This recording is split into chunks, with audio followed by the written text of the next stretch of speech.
If you have kids and any form of assets, I want to make sure that you watch this video. In this video, we're going to be going over the most common mistake that most individuals make when they are deciding who gets their money after they die. So just recently, I had a very interesting story that ran through our office. A few weeks ago, we had 3 siblings that came in because their dad's wife just took all of their money from the 3 children. You see, the story goes a little bit like this. Let's just say that Bob and Mary, they eventually got divorced after only 10 years of marriage, but they ended up having 3 children, which were the 3 children in our office, during that 10-year period.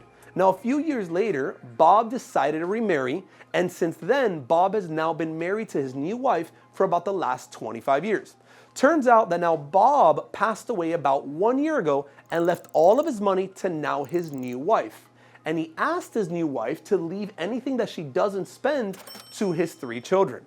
And as you guessed it, this is not what happened. So it turns out that as soon as Bob passed away 1 year ago, she took full control of all of the accounts that Bob had left her and decided to change the beneficiaries on all of the accounts that Bob left his now new wife to now her daughter from her first marriage. The sad part is that Bob's new wife had promised him that she would leave all of the money to his children as the beneficiaries on the accounts, but as soon as he passed, she removed his 3 children and now decided to put her daughter. Unfortunately, this is very common with many marriages where the new spouse does not necessarily get along with the children from the previous marriage.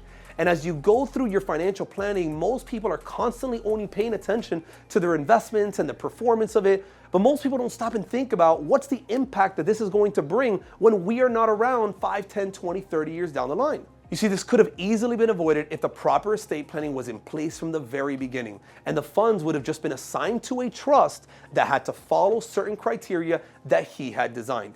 This is why it's extremely important that you are very careful when you're designing all of your assets, that you are structuring everything to go into your trust, and then your trust has all these stipulations and all of these rules that you want to make sure that they're followed even if we're not here tomorrow. If you'd like to schedule a session with someone on our advisory team, click on the link below.